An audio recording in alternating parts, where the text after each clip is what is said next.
Swayam Prabha. Digital India. Educated India.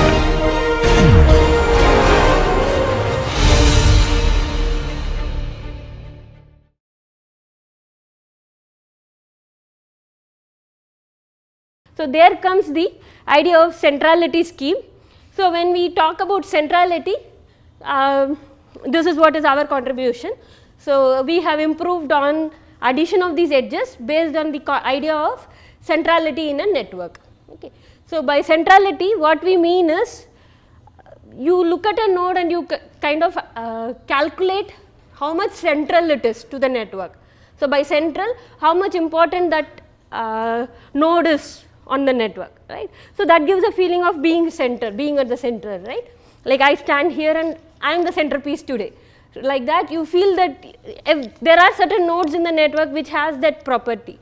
It can spread certain information to large set of groups, right, large group of people. So in that sense, there are already 3-4 measures, centrality measures are available. So I'll just list, in fact there are more than 3 measures, but here I'll just list 3. Okay. One is degree centrality.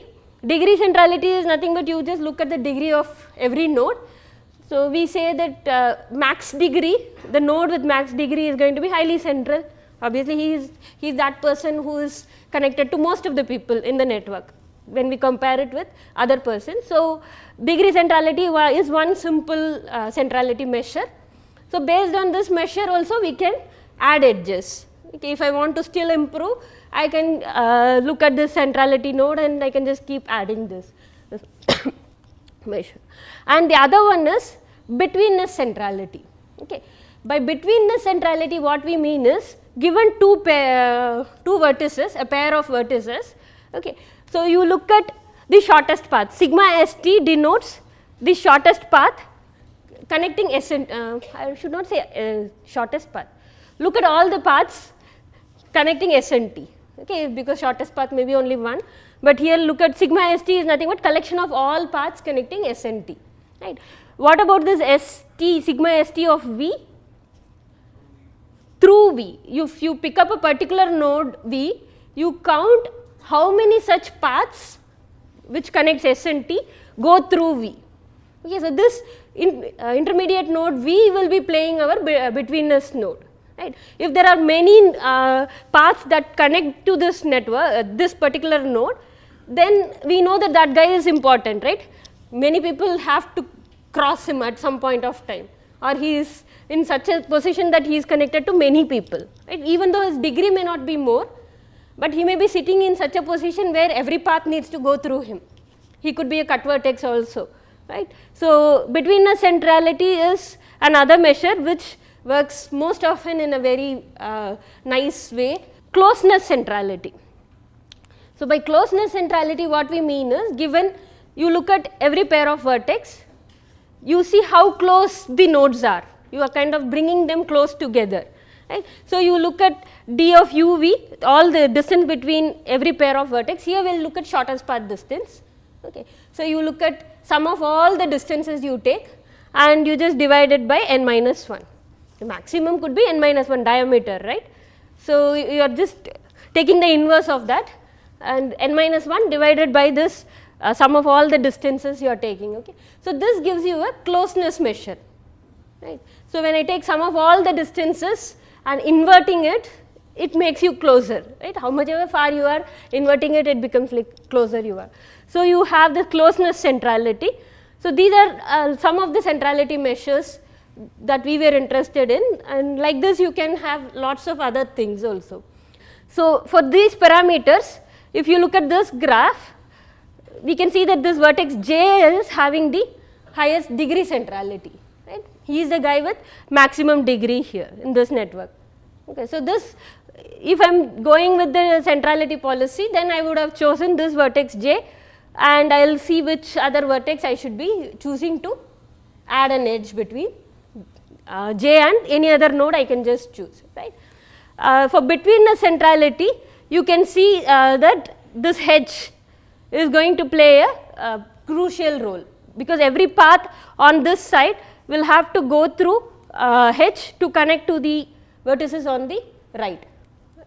So therefore, we can immediately see that the betweenness centrality is higher for this node H, while the closeness centrality is higher for B, this vertex P, okay, because it is going to be closer to all the nodes from this side, and also since this is having a kind of a cluster here, it is highly connected on the other side, we can see that P will be close to these vertices.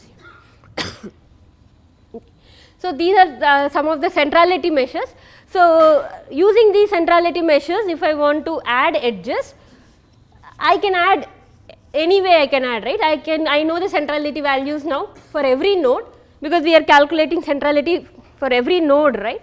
So I can just pick out the highest centrality node and do anything that I want, right. But what is that I should do here? Maximize gain, right. So that we should keep in mind. When we do this, there are also other parameters that come into picture here. Some of them are to quantify connectivity and robustness, we know one is gain, which improves obviously connectivity, this we have already seen. And the next thing what we want to also see is our algorithm should not be as bad as greedy, right. It should be at least, even though it may not be good as random, but it should be somewhere in between them, that I should be able to feasibly use them, right. So we have to think about the time complexity of the algorithm to quantify efficiency, that my algorithm is best. I need to talk about time complexity, and also I should talk about standard deviation of the degree centrality measures, that is the amount of decentralization in the network. Okay, the standard deviation talks about that, how much decentralized is my nodes are, so I have to look into that parameter also. So if you see these concepts, you will have to have a very sound knowledge of probability, statistics, information theory, network theory, graph theory, and anything did I miss? Okay, if you are in social network marketing, viral marketing, you should also know about those things. Marketing strategies you should know. If you are talking about biological networks, you should know the behavior of the network, you should know a little bit of biology. If you are talking about a chemical network, you should know about the chemicals that are being considered, right. So this is a very highly interdisciplinary regime where you should be jack of all trades here. But at least jack of all trades, you should know that every topic you should be aware of. Otherwise, you will not be able to suggest to a biologist that okay, go use my measure, use my algorithm, you will get answer efficiently, right. We have to convince others, we should sell our own products also, right. So in that sense, we should study all these parameters. So to do this, we should know good statistics also, okay, and of course machine learning techniques will also come into picture. And the standard deviation of closeness centrality, degree centrality we have spoke about, and vertex connectivity. So in terms of robustness, we can say that a higher vertex connectivity implies a stronger network that can be possible, and it is resilient to random shutdowns. If suddenly somebody leaves Facebook, closes his account and gets out of the place, it should not disturb my network, right. So we have to keep all these things in our mind, and also we should reduce diameter of the network. I should not be just adding edges in one part and still I have two people who are sitting farther, that their diameter produced by them is very large, right. We should also take into account those things. We should reduce diameter, we should improve vertex connectivity, and we should reduce time complexity again, and also standard deviation should not be very high, right. It should be considerably in a range. Then comes the average clustering coefficient. So this is again another statistical parameter which quantifies the formation of clusters in the network, okay. So the clustering coefficient should also be very good here, in case like we should be having a very good clustering coefficient. So a high clustering coefficient suggests formation of tightly knit communities, right. So even sometimes it is bad also, if you have very tightly knit communities, you might have to break that. Sometimes that is also very bad, depending on the problem, whether you want a tightly knit community or it is okay to have connections outside also, and there is a kind of community, but it is not so tightly closed, right. That should not be completely sitting outside of my network, right. So, this also we should take care of, and then we should also talk about clusters and cascading. Cascading means what? Clustering is kind of closed thing, cascading is opposite of that. Like information spread happens in cascading nature. If I give an information to you, immediately you will feel like forwarding it to somebody else, right? You spread the information, so it spreads in cascaded mode, like it just goes in steps. So, that also we should take care of, and clustering hinders this information propagation, because if you are closed, one person knowing the information means everybody in that cluster knows the information. So, there is nothing more to spread there, right? Now, if I say something to you, you all know this information, right? There is nothing that you could spread among yourself if you are only connected to yourself.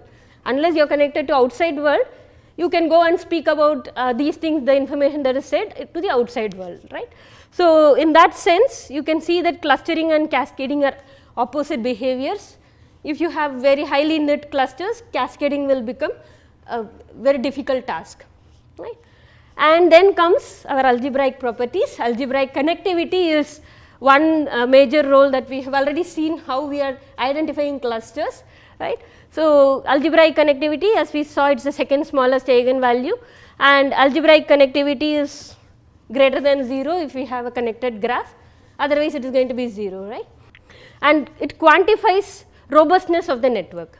Algebraic connectivity, what it tells you is, higher the algebraic connectivity value, that tells you how robust your network is. The second eigenvalue that we are talking about, the second smallest eigenvalue lambda n minus 1, as large as it is, we will see that your network is highly robust. Robust to external attacks or internal shutdowns. In our social network, one could be shutting down the account, that is also a failure of a node here, right. So, to those things, to account those things, we should also look into algebraic connectivity, right. So, all these parameters whatever I have listed needs to be studied. As we see, you can see that one is a maximization parameter, one to be minimized and so on. So, there should be a trade off that needs to be done, and it should be done in a very effective manner, right, because it is not easy to simultaneously reduce the time complexity and increase the vertex connectivity and also maintain a standard deviation with a maximum gain. So, all these things they are also having contradictory nature within themselves. So, we should strike a balance between these things to get a good possible result that we are looking for, right. So, with these parameters in hand, our objective now is to improve connectivity to ease out the flow of information, right, in the network with an approach that should boost my network robustness. Okay. So, for information in propagation, what do I need? I need low variance in degree centrality, low average clustering coefficient, a good gain, again low diameter. These would help me in propagating my information as much as possible, while to have a robust network, I should have a high vertex connectivity and high algebraic connectivity. Okay. So, simultaneously we should be able to improve this, and our methods and schemes should work keeping all these things in our mind. Okay. So, this is one kind of a challenge that the current social network analysis people they are facing, how to handle all these parameters and get a very good efficient algorithm and to achieve their goals, right. Obviously, online social networks are analyzed for marketing or other things, especially like Facebook, Twitter and all. If you see, they have this agenda behind them that nobody should keep their mobile down, everybody should be always connected. Say something on the Twitter, keep saying you should be checking your Facebook every now and then, whether somebody posts something or not, you should just keep checking it, right. So, for those people, they keep looking for best algorithms in this direction. So, it is still open. I am not giving you my results for sure because they are still on the way. So, I have just given you what needs to be done. You can also think in this direction. Okay. So, this is one problem that I wanted to talk about. The second problem in social network itself. Okay. I think I have told enough here, so I can just talk about content here without writing anything. this is about one network, right? If I want to improve something within the network, I have to do so much. The same person, we hold multiple social networking accounts, right? Say I have a WhatsApp account, Twitter account, Facebook account, LinkedIn account, anything else? At least 4, 5, 6 networks are there now, right? Social networks to which everybody have an account in, right? So, what is the behavior of this person who is holding 6 networks, an account in all the 6 networks? If I get an information, I will not only pass it in Facebook, I might also want to copy and send it in WhatsApp. I might also want to talk something about this in Twitter, right, for the same information, right. So, as an account holder, I am actually propagating information in a very large manner, right, and when we talk about multiple networks. So, as a in the marketing regime, if I am a seller that I want to sell a product, okay, whom should I target as my central node? This is also we are targeting on improving connectivity, but the other one is you have to target on capturing people to whom if I give the information, he will send it to maximum possible people, but within the stipulated hops. Say I have D hops, I tell you within 3 minutes I need this information to be spread within 3 million people. This is what as a information propagator I would like to see, right, whether it is good news, bad news, they want to do this, right.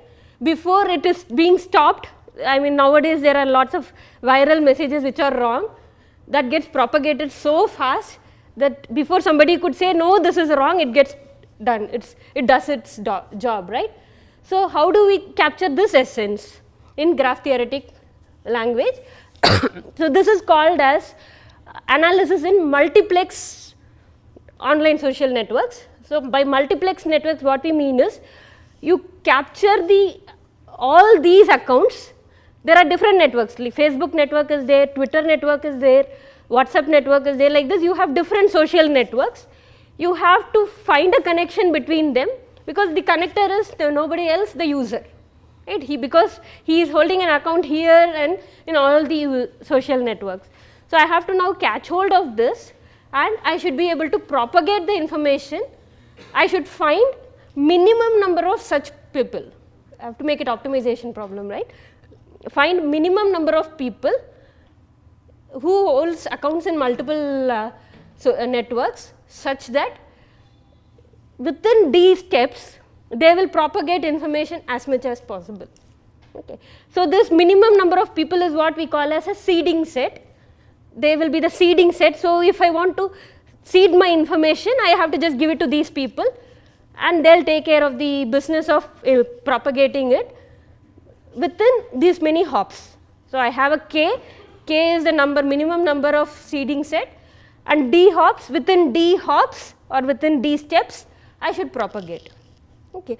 So, this is another type of problem. This is also being explored in these days, like there is lots of work going on in this direction. So, if anyone is interested to take up further, you are welcome to do this.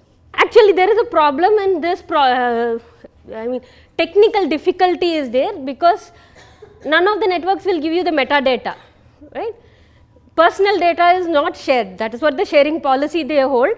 So, we do not get the metadata. To make a computational effort, even though we have an algorithm, we cannot verify that algorithm because we do not have the metadata. This same person, even if he does not have an account, I can use a dummy node and I can still start working with a dummy node there, but I need something more. To capture the seeding, I need to know some more information about his interests, right. You come and give me a political news and you ask me to propagate, I will not do that. I do not like politics, so I do not propagate. So, that would be one kind of a hindrance that can occur. But my political views are reserved, right, that is a metadata which is not available in open market. In open source you get Facebook data, only Facebook data tells you, say suppose I look at Facebook network, it is available online. Those data are like number of nodes, how they are connected, what are the connections, degree, diameter, all these things you will get.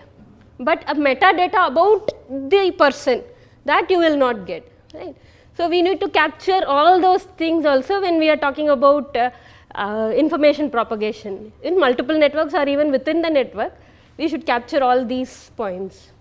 That is a very big technical difficulty where we will never get metadata unless you are working in Facebook or you are part of Microsoft, where you can connect to Yahoo and WhatsApp simultaneously. You can capture their data.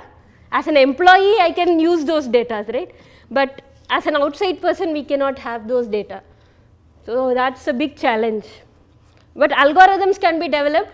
We can give it to them, we can ask them, you can verify it, is it okay or not, and then we can get some kind of result, but that arena is untouched, at least to my knowledge. So, I think I have told two so called interesting social network problems. So, with this let me stop.